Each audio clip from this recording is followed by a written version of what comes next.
Bonjour chers frères et sœurs, restez bénis au nom du Seigneur Jésus-Christ.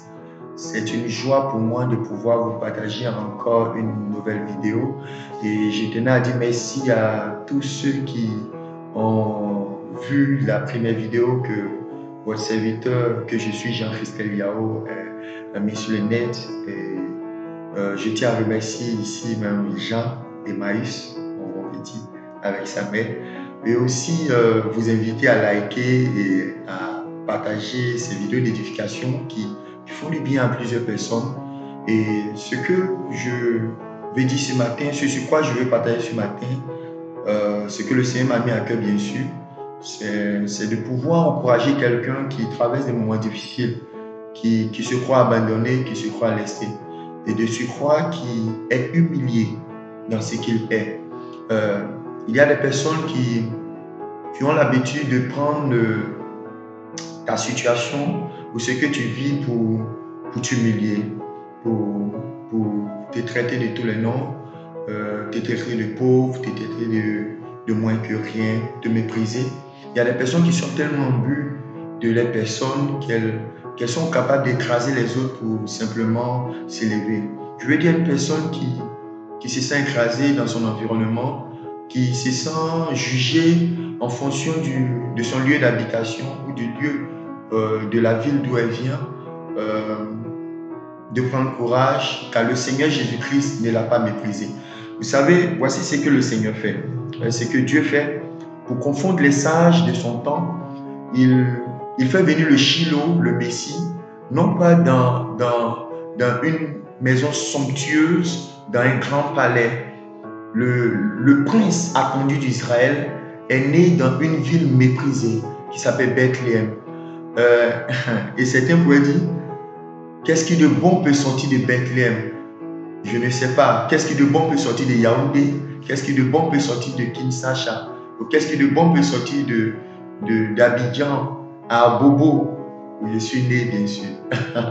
Je vais dire à quelqu'un que l'Éternel ne t'a pas oublié. S'il a une mission spécifique à accomplir, il tirera même de la boue celui qu'il faut pour accomplir cette mission-là. Et en chacun d'entre nous, il a déposé un potentiel. Peu importe d'où tu es sorti, ton environnement social ne fait que façonner, rendre parfait ce que Dieu a mis en toi. Si tu accomplis cela comme cela, tu ne seras pas frustré ni blessé par qui que ce soit. Et aujourd'hui, je veux parler, comme je l'ai dit, du Seigneur Jésus-Christ, qui est lui-même sorti d'un environnement social pas très favorable. Il est né d'une famille pauvre, un père charpentier, un père adoptif charpentier, bien sûr, une mère dont on ne connaissait pas le boulot. Et il est né dans une étable au milieu de la santé, de l'urine des moutons et toutes ces choses-là. Mais cela ne l'a pas empêché, lui, enfant, tout petit déjà, de savoir à quelle mission il était destiné. Je vais répéter cela. Tu sais, le Seigneur Jésus-Christ, un jour de sa vie, s'est retrouvé dans le temple de Jérusalem. Ils étaient venus pour une fête et lui, il est resté dans le temple et il a commencé à parler avec les savants, les sachants de son temps. Et sa mère et ses parents étaient reculés et elle s'est rendue compte qu'ils avaient perdu le petit Jésus. Et ils sont allés le trouver là-bas, dans le temple, en train de discuter avec ces personnes-là. Mais c'était vraiment fort quand il a dit, je suis venu faire la volonté de mon Père. Enfant, déjà, il savait ce qui était en lui. Donc, est-ce que tu t'en rends compte de toutes les qualités que Dieu a déposées en toi?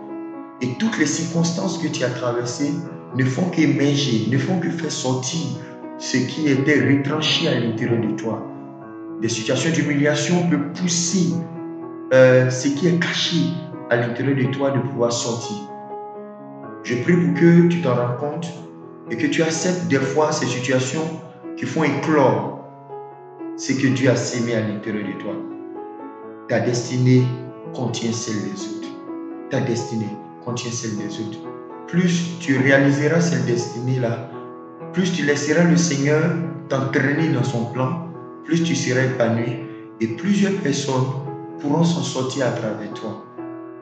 Tu n'es pas une erreur de la nature, tu n'es jamais, je veux dire à quelqu'un, tu n'es pas une erreur de la nature.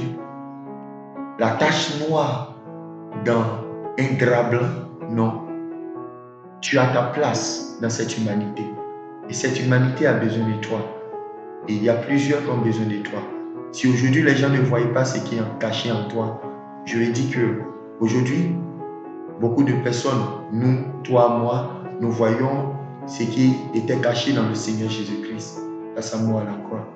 Il y a certains qui vont te crucifier à travers les mauvaises paroles, mais ne savent pas qu'ils sont en train de crucifier celui qui est piètre, afin de laisser voir ressusciter celui qui est excellent, celui que Dieu a préparé. Reste béni au nom du Seigneur Jésus. Et j'espère que ces paroles t'ont fait du bien. Et laisse la grande personne qui est en toi émerger et bénis ceux qui ont besoin d'être bénis. Et ne sois pas rancunieux surtout. Que le Seigneur te bénisse. Je t'encourage à partager cette vidéo, à permettre à d'autres personnes de pouvoir aussi entendre ces paroles d'édification. Et que le Seigneur te fasse rentrer dans ta destinée. Reste béni au nom de Jésus. Bye bye.